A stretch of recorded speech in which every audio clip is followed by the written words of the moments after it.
News Talk. Right, we are looking ahead to the weekend's football in the Premier League and in the WSL. It's time for Who You Got. As we do every week, we start by looking at the scores from last week. We have a leaderboard that goes with our predictions throughout the season. So last week, Phil had a big one. Himself and Will topping the table with 4 points each with 4 correct results.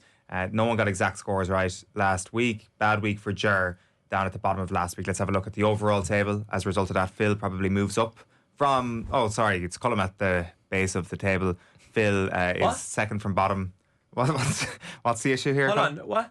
Phil has 27 points now. Yeah, you're on 16. Wow. Well, we were level last week. That's 17. I think that's a mistake. That has to be wrong. We were level last week. Okay, so he's either 17. you're 26 or he's 17. Okay, there's only a point in it. So he's moved off the bottom. I'd say just leave it like that. No, I'd say bring it back to its actual rightful place. So Jesus. 16 and 17 for Colm and Phil respectively. Shane, you're mid-table, as am I. Mick, you're up near the top, and I think Will is out on top. So we'll see if we can make been any hanging dents. on there. We're kind of like I'm getting like top 4 scores every week. That's keeping me in like 4th place. It's really annoying. Might have to I take need a big week. Some risks soon. Let's have a look first of all at Everton versus Liverpool this week. Here are our predictions for the Merseyside derby. Of course, it's a 12:30 kickoff tomorrow afternoon. John is going for an Everton win. I love John. John's going to win this whole thing. No one's going for a draw. Everybody else is going for a Liverpool win. We will give you our own personal opinions on this and what way we think it'll go. All in favour of Liverpool, spoiler alert. But let's bring in Lee Phelps from William Hill. Lee, how are you keeping? So this week, obviously, we'll be talking about Everton versus Liverpool. We'll get to our charity bet in just a moment. We should mention, before we get into this, is that Liverpool provided a great win for our charity bet last week. Shane Hannon, the Monaghan Oracle, managed to predict that Gakpo would score last week. So Liverpool is being good to us lately, Lee. Oh. Not quite catching you audio-wise there, Lee. We'll come back to Lee in just a moment. Shane. Yes, I am the oracle. You should have come to me first, of course, because I'm the one who predicts these things. I just knew Gakpo was going to score. I should have put him to score first, though, in fairness. But anytime goal scorer, just had a feeling, he was in form. So, Lee, I don't know if you can hear me now, guys. Yeah, loud and clear, Lee. So we're just luxuriating in the greatness of Cody Gakpo and Shane Hannon's ability to sell the future. Pick. Honestly, when you said it, I was like, oh, okay, I can see why, but like, that's quite a brave pick. And when he scored, I was like, never in doubt, never in doubt. What a great pick! And I think that's 2 out of the last 3 weekends we've had winners when we've been on. So we're getting back into it. We've got a long way to go yet, but we're getting back into it. So yeah, all good. Let's go again. What way do you see Everton Liverpool going yourself?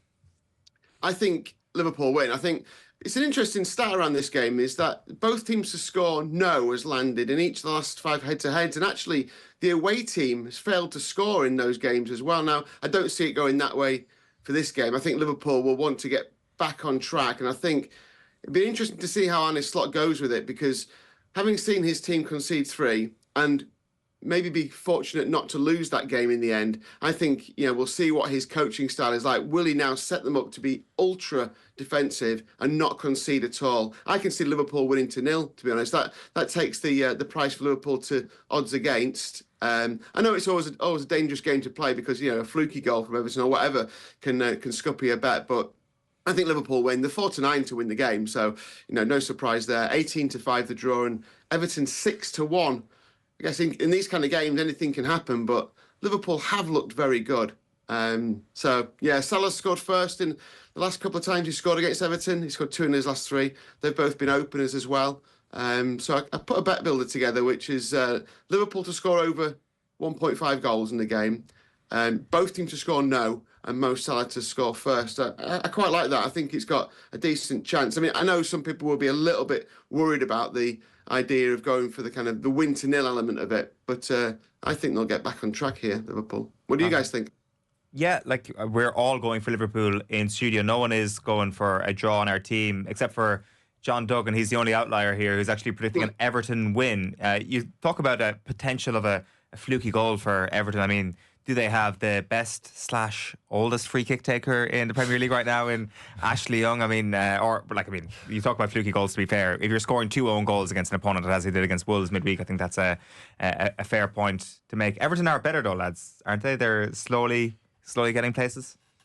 But they were during the week, like against Wolves. Yeah. But then it was reverse scoring against United last week. But Everton aren't bad at Goodison against Liverpool recent times. They've only lost one of the last 7 of those derbies. Right. Including they beat Liverpool 2-0 in April at Goodison. Yeah. But the one thing I worry on their behalf is that they'll be like overly emotional tomorrow because it's the last ever the Goodison last one, derby. yeah. And and like Liverpool are such an objectively better team than Everton, particularly even right now this season, despite what happened during the week.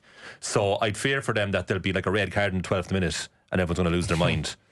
And that's why I've gone for a comfortable 2-0 Liverpool victory. Thank you. Yeah, I like that 2-0. I think if you're looking at the bet builders, the way to push the price up on those is to put cards in there. So if you've got selections on cards, and it doesn't have to be a red, it can just be carded. You can soon put together a decent bet builder. And I think you're right. I think there will be emotion. Obviously, I think Liverpool will come out on top, but anything could happen in this game, couldn't it? Interestingly, Ashley Young, by the way, 18-1 to score in the game. And I should mention before we move on to anything else, obviously after the 12:30 game, we've got 3 p.m. kickoffs, and the top ACCA this weekend looks really interesting. Still part of William Hill's commitment to great prices this season. It almost landed the 3-3 draw, the Newcastle-Liverpool game, scuppered it in the week, and this one is Aston Villa, Man City and Newcastle all to win at 5-1. I quite like that. I think Villa are back on track, and I think they'll win. I think it's a relatively straightforward game for them against Southampton. Look, whether Man City might not be quite back to their best yet, but they're at Palace, and Palace have been rubbish at home and don't score goals. 4 goals at home in the Premier League. I think City will just outscore them. Admittedly, Newcastle at Brentford looks tricky. Brentford have been great at home, but Brentford are unbeaten, but they haven't played anyone outside of the bottom 12. So, they've kind of been flat track bullies. So Newcastle to win at Brentford, City to win at Palace, and Aston Villa to beat Southampton is 5-1. That's the top ACCA. What's the bet of the weekend? What are we going for? Charity bet? Well, I'm going to be handing this one over to Shane Hannon after his shout on Gakpo last week. What do you think, Shane? To be honest, I was suggesting there before we started United to beat Forest and both teams to score, Lee. Now that I'm on the spot, I'm like, I should stick with my random anytime goal scorer trick.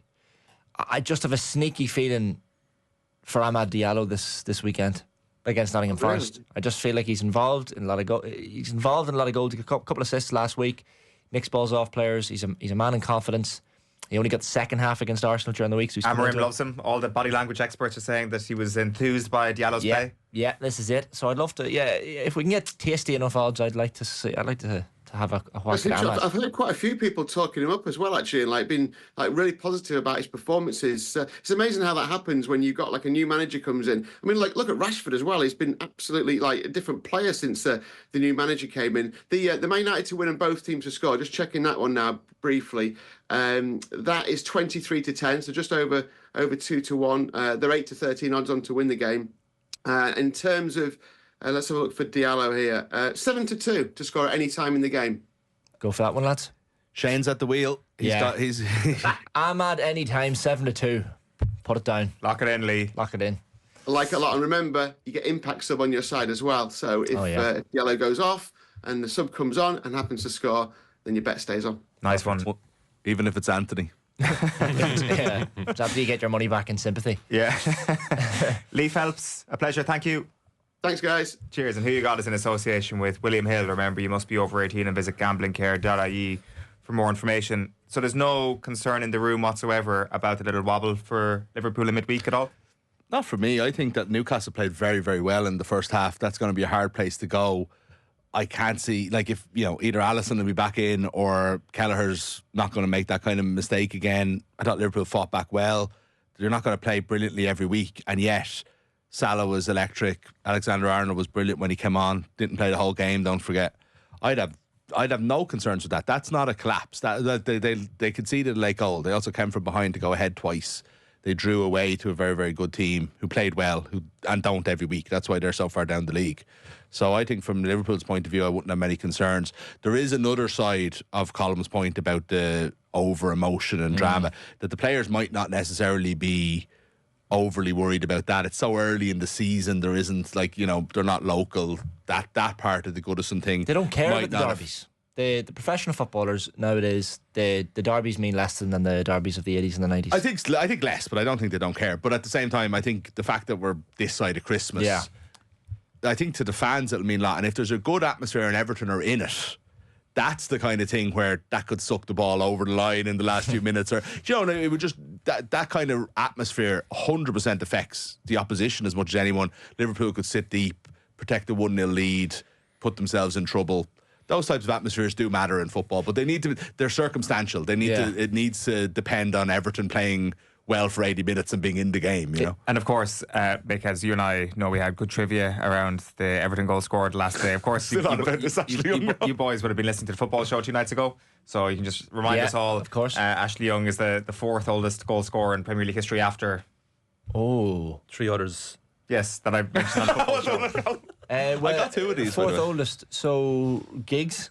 No, Oh. Giggs is 5th. I said Milner. him, I was wrong. No. Oh, wow. Okay. Milner's younger, I think. Is he, Than right? Young, yeah, he's not Peter very- Schmeichel. Like what? I thought you guys would be glued to the radio after 9 No, o'clock I was on a actually. I Wednesday just evening. completely forget. It's funny. Unbelievable. That, What was the other piece of trivia that I had for you on the night? What Multiple own goals in a single Premier League match. Jamie Carragher. Yeah, is one of them, Well done, and there's yeah. 2 others that Frank aren't. Sinclair. No. You'll never get the other 2. They were ridiculous. What are the Ashley Young stats? So the oldest goal scorer ever in the Premier League is Teddy Sheringham. I got that. straight away. Second oldest Give is us a hint. Second. second oldest. He scored for Hull in November 2008. oh. Dean Windass. Yeah. And then the last one you should definitely get. He scored for Chelsea in April 2024. I got this one. April 24. Just gone. Mm-hmm. Who left Chelsea in the summer? Hilario. No, Thiago. Hilario. Thiago Silva. Silva. Oh, class. And then the multiple own goals. You've got Carragher. There's 3 others. One for Leicester, one for Sunderland, and one for Stoke City. If you get the Sunderland one, Oh, I'll give you the Shawcross. money myself. No, Irish. Irish. For who? Oh, I Johnny don't- Walters. Walters, and he missed you a penalty in remember that same Yeah, game. I do remember that. No, I don't. Yeah. Sunderland, Torre Andre Flo. No, Who, position? Titus Bramble. no. Position. He was a defender, You think? I think. Oh, I've already forgotten who it was. Arca. No, McCann. No. McRae. No. Ray. No. Common Ray. no. Craddock. Alex Ray. It was Michael Proctor. Proxy. And then finally, Procco. and then there was the other person who scored multiple own goals in the one game is Wout Fass for Leicester City. Oh, wow. You never Ashley- even mentioned him the other night. I didn't actually. I was looking at my notes from the other night and I read my notes Ashley incorrectly. Young, like a hell of a week. Direct free kick. And the oldest player to ever score a direct free kick in the Premier League. Yeah. That's like Whoa. my God, research. I'm Then dying. he's drawn I'm dying here. against his son in yeah. the FA Cup. So Who's his it's son play for? Peterborough. All right. Right, do you know this? No. Right? So Ashley Young's like 39 Yeah. and the son is about 19 or something like that, right? Mm-hmm. So it's Ashley Young against and fuck, I ruined it. Wow. You're on the radio here, Colm. it's- I know you don't worry It's about this stuff in the morning. Ashley Young versus Ashley Young. Actually. Is that a joke? Oh dear God. Oh my God, we got so much editing to do on this. Wow. Oh, I was so That giddy was- with that. Like, that when was incredible. Do you know what it came into my mind? I was like, Ashley oh my Young God, I versus actually have it. actually young because his son is All right. actually Oh, young. God. I was so excited. That was like, shocking. I was Dad so jokes. Oh my He didn't God. even say actually properly. I didn't know. No, he didn't actually. If you're to make an argument, Ashley. if you're to make an argument for Everton to win this game, you would say, right, Everton won the last Merseyside derby in April. Ashley Old versus Ashley Young.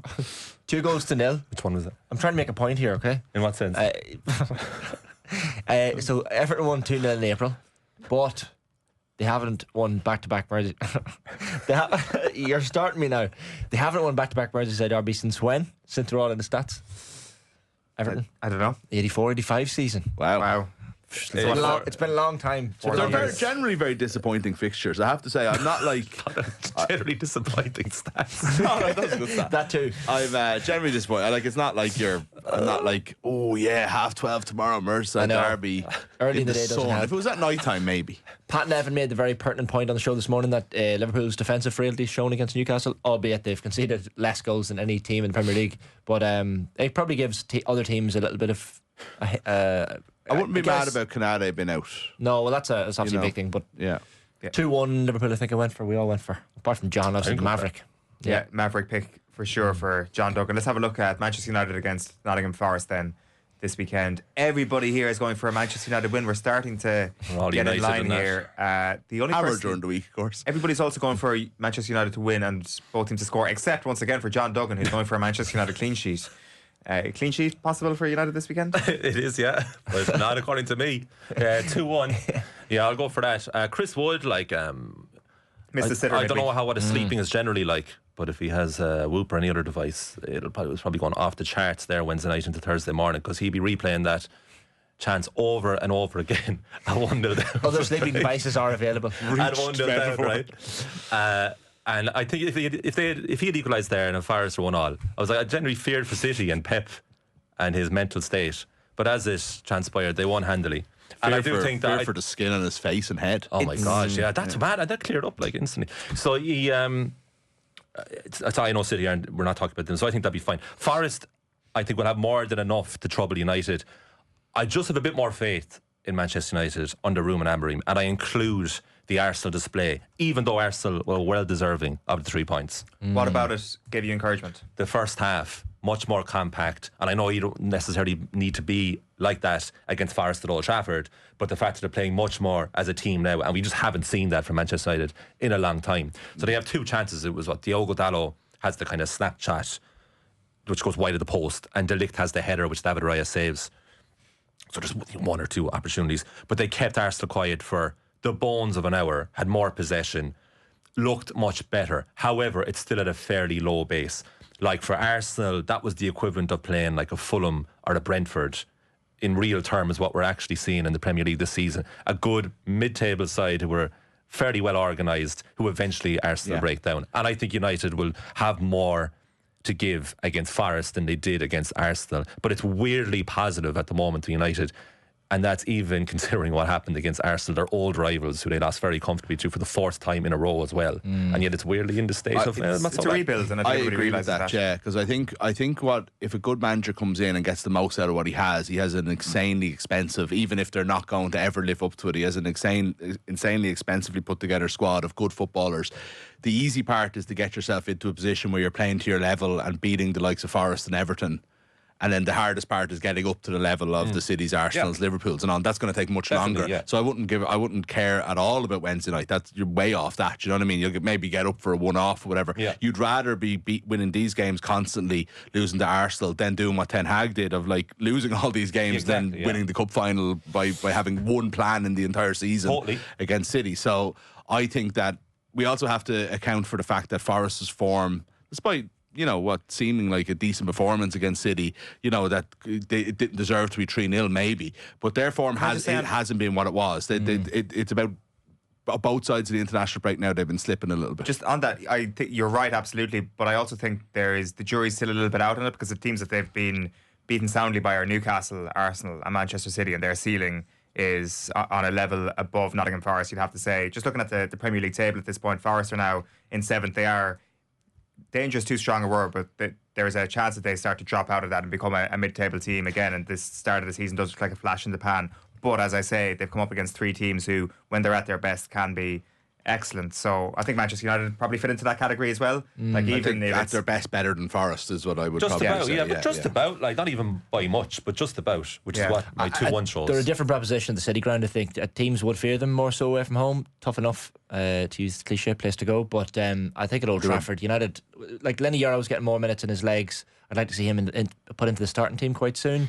Casemiro and Eriksen didn't come off the bench against Arsenal midweek. Would lead you to believe they'll have at least an hour in them, you would presume, this weekend. So, and then you have the likes of Xerxes with a bit of confidence after a couple of goals. Hoyland getting goals as well, which is really good to see. And Ahmad, my boy Ahmad, he's just involved in everything positive that United do. And I just see them getting goals this weekend. And again, at home, 3-1 have gone for. Forest will love all this talk, of course, because they're still the only side to beat Liverpool this season. Do you know what Forest and that's their best performance since Frank Clark was their manager. Do you know what I mean? Like they were so good that day at Anfield, and that just goes to their away performance is the performance of this team. I thought it was an away performance. I thought it was the West Ham game was the cherry on the top for me when Ola Aina's there like sitting on his right bean afterwards and they just smashed the team 3-0 and they're in like Champions League places. I'm like, Forest are back. I think we did a piece on the show actually that week. So that was the off the ball kiss of death. Yes, Yeah, exactly. possibly. That was our fault. Do you know what their nickname is? Nottingham Forest. Someone after discovering this. This is a Reds. good quiz. Well, there's probably a couple of nicknames, but this particular article that I had been reading is given a very random nickname: the Tricky Trees. Did you know that?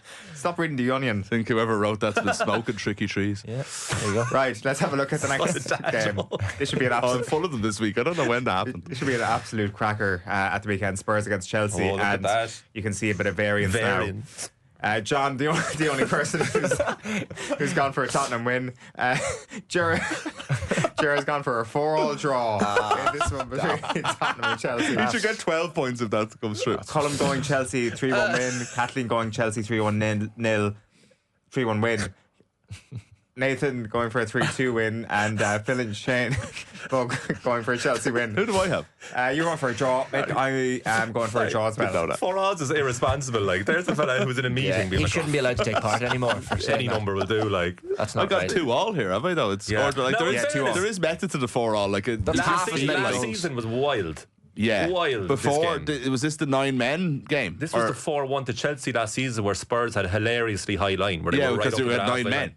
Yeah, and you were playing on the halfway line. And That what was a game. that was the most fun I could remember a Premier League game. It's like this is the first time I've watched football and it doesn't look like football. It was know? that is exactly what it was. You could see every player on screen at the same time. That's how condensed it was. That's how high Spurs were. Amazing game. And Jackson just kept running through, or was it Yeah, it was Jackson? Jackson. Jackson Yeah. kept it finishing. Jackson kept getting Yeah. through offside every time. Yeah, And Eric Dyer played for Spurs that game as well. Did he?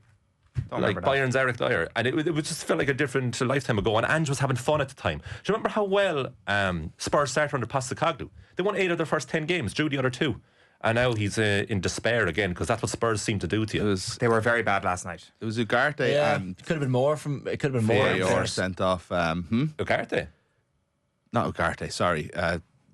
the left fullback. back. Oh, Adogi. Dogie, sorry. And Not many you footballers, in fairness. yeah, that's the issue there. Dogie and You're talking about the like, issue. the Argentinian centre back whose name, and now that I've got completely Romero blank. Christian. Yeah, He yeah. I wasn't remember the VAR decision where it lifted up the leg. Yeah. Yeah. That was everything just went haywire. It was just such an entertaining Yeah, it was game. class. Yeah. But on last night, Bournemouth were so much better. Like 1-0 does not do justice. I was watching the full thing. Yeah. Supposed to be like doing some work, but I was actually just absorbed in But you this were last for night. this, Yeah, exactly. I don't know. This does feel like a low point in what Ange has done so far at Tottenham, because at least there was a bit of crack, a bit of attacking flair yeah. about Tottenham beforehand. And look, there was that opportunity that someone puts the ball in the back of the net and he was offside, but he was a yard or two offside. I just thought that Bournemouth were so far ahead of Tottenham last night, which is alarm bells for Spurs at this point. Like, they can hold a candle to most teams in the Premier League when they're on song. Like, going to Manchester City winning 4-0 is obviously evidence of this, but I'm not surprised that last night is the night where it might have changed for a few Also, Tottenham not surprised they lost last night. Not at all. Do you know what I mean? There wasn't. I wasn't able to watch the match, and it was 1-0, and then I didn't see it until full time, and I was just like, I just have a feeling this is going to be 1-0. I can't see Spurs get back into. Bournemouth is the type of game that you would nearly expect a tough team to play against, well coached, like on form, but like obviously very, very limited versus the talent in the Spurs team. And I think that's a real indictment. That's the type of thing we were just talking about 5 minutes ago about what was wrong with Ten Hag's Manchester United. Is that you come up against a well coached, organised team that are playing well, they're going to beat you. And I would see that as the biggest issue with Ange. He could go and beat Chelsea this week, absolutely. They can get up for that kind of game. But if you can't do it on the Wednesday night against Bournemouth, seriously, it's such an indictment. And I keep making this point all season. The Wednesday night at Bournemouth is like that traditional fixture is so much more difficult at the moment in the Premier League, whether it's Nottingham Forest, whether it's Fulham, whether it's Brighton, and you look at just the players at their disposal. Brentford. Like, look at someone like Dean Housen last night, obviously grabbing the headlines when he scored his first goal and all that. Juventus. Like, exactly. Yeah. And you wouldn't be particularly surprised if he went on to have a great international career with Spain. I mean, the Dutch are going to be fuming that this guy is potentially defected to the Spanish. Evan Nielsen. Exactly. Like he would have never gone anywhere near a Bournemouth 5 years ago. These are exceptional teams. Yeah. So if you've got any bit of flimsiness about you, you will get exposed brutally. Yeah. So I'm not sure what that actually says about Tottenham. I do, for the record, I think it is ridiculous for any Spurs fans to think that Ange is the problem and the sole problem, and it should be Ange out. I don't necessarily believe that that's the right course of action at all. But I'm also, by the same token, not surprised that last night was the moment that they thought, wow, this is our lowest ebb since late stage Conte. It looks like Spurs are breaking Andrew's heart. Yes. Just can't believe this club. Like, and we actually had a big debate about it on the breakfast show this morning with Arthur. Yeah. And Arthur was like, no, he thinks it's more the manager, and I think it's the culture. Like, the, lads at Spurs. So before the show this morning, I was like, Antonio Conte's rant after the Southampton game when he was Spurs manager. I was like, when was that again? That was only last year. That was the start of last year. That was March 2023. Do you remember that game? They threw it away. It was like 3-3. And then he went into the press conference afterwards. And, Giovanni Trapattoni at Bayern, it was one of those ones, just softer. He wasn't banging the table as much, but he was fiddling around with the mics and trying to get his point across. Where he went on this monologue of disbelief at the culture of Spurs. And the cutting line was, these don't like pressure. They don't like when they're stressed. Because they don't like to play for trophies. That's damning, isn't it? How do you fix that? Why does that go through the generations? It is weird. It was a weird thing with culture of football clubs. So we were literally just talking about on the NFL pod, just a small thing about like the Falcons are making the same mistakes that they made last year, but they've got a different quarterback, they've got a different coach and set up. Everything about what way they play and the decisions they make should be completely irrelevant to what they did in the past. But that's almost never the case. And there's teams with that kind of culture that's endemic, like Spurs. And I don't know, like I can't imagine it's like coming from Daniel Levy. No. You know what I mean? I'd have loads of criticisms for him, but I can't imagine he's influencing what the dressing room feels like. It is just very, very strange. But if you I understand where Arthur's coming from because I know how he feels about Ange, and he's got a point that ultimately he hasn't succeeded so far at Spurs, and because of what you can do in Scotland, he's ultimately an unproven coach, right? So that's a fair point. But Conte's not an unproven coach. Mourinho's not an unproven coach.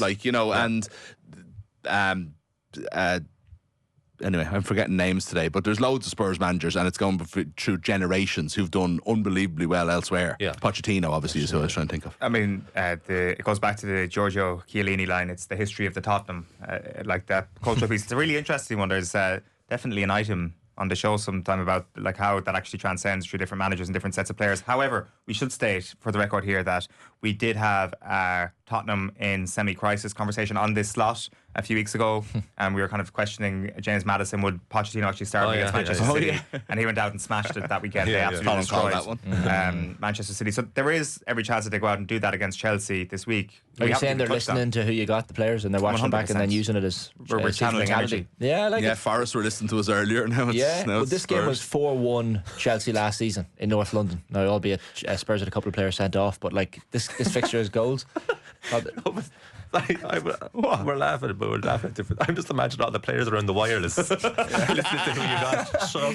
Also, just for Mick, they're going to go, they've done you dirty there, James. Matty. Just a couple of footballers begin with the letter U for Mick. So we've got, apart from Manuel Ugarte, you've got Thomas Ufalusi, Samuel Umtiti, Matt Upson, of course. Yeah. Upper Meccano was another one. Diet. Yeah. Sven Unger, and we'll give even Ugo Ehayog, I suppose, begins with a letter U. Unal. Well, his first name was excellent shout. Yeah. Unal. Yeah. Oh, yeah. Yeah. I'm not entirely sure where that tangent came from, but I liked it. Thank you very much. I got two U players confused. Oh, sorry. Yes. Unai Emery, of course, begins with U as well. David Unsworth. Good one. How could we forget? Excellent answer. Thanks for playing, folks. Right, let's finish up by looking at the WSL fixture this week, which is Manchester United versus Liverpool. Nobody's picking a Liverpool win here. Colm, you're going for a draw. I'm going for a Manchester United win. Mick, you are going for a United win, and Shane is going for a draw. So it looks like people are favouring Manchester United in this one. I'm trying to learn my lesson on this one from last time when I went for a high scoring United game. United don't score goals, they don't really concede goals, but they're probably just a little bit ahead of Liverpool at the moment. That's a bit, to be honest, I think we're in guesswork in terms of what the result's going to be here, but I do know, I feel it'll be tight, and that's more what kind of lent towards my decision than specifically the United win. But I've gone for low scoring and 1-0. Two, I think, flawed teams that would like to be more on the up than they are. I've seen United 3-4 times this year, and I don't like them. They're bad to watch. They really are. They're a really poor team to watch, and but they're getting results. Do you know what I mean? They're getting results. So I've just gone for the sneak this one. Do you remember your description of the game 2 weeks ago? The worst game I've ever seen in my life. I'll never forget it. Literally never in play. A throw would come out for another throw. Yeah, I gone for a score draw because like the same rationale as you. Because I look at the stats beforehand, and they're both in really poor form. So I always think that cautious thrown to the wind when two bad teams, in bad form teams, meet each other. So Liverpool haven't lost 3 in a row in the WSL since November 22. Right. And United only had 3 shots the last time out against Chelsea. Okay. So I feel like they're both come out and show each other what they have. So have all 3 of us gone for score draws? Is that right? I've gone for It 1-0 won't to be, United. I've gone for United. It won't be who you got, they're saying to each other. It'll be what you got. Oh, very good. See what he's done there. That was excellent. I've gone for 2-2. Yeah, I've gone for 2-2 in this game. I predicted, in fairness, United to beat Chelsea in the WSL before the international break. That didn't happen, but I'd like to think they will somewhat rekindle the start they had of the season where they won the first few games. Mark Skinner, the Manchester United manager, has been out talking about the impact of the international break on his team. He says Wales qualifying for the European Championship is a bittersweet one for us because we've got elation and we've obviously got Aoife Mannion who will feel terrible. Wow, okay, way to rub the salt into Aoife Mannion's wounds there. Well, there you go. But it is true. I presume she's not immediately going to be available this weekend. That's the one good thing about feeling terrible is you've nothing to lose, like. So you just go out there and try and get yourself into better form. That's philosophical, very philosophical. Wow, I don't think we can top that now. The one good thing about feeling terrible is you go out there and do your stuff. So just somebody's. Well, if you feel terrible, right, you don't want to feel terrible anymore. Just don't worry about it. What makes you feel better? Lacing up the boots and getting out on the pitch. That's it, man. Doing what you grew up. This is what you wanted to do when you were growing up, you know? Mm-hmm. All right, folks, enjoy this weekend's football. Great advice. A pleasure chatting to you as always. Same time, same place next week on Who You Got. We'll take a quick break.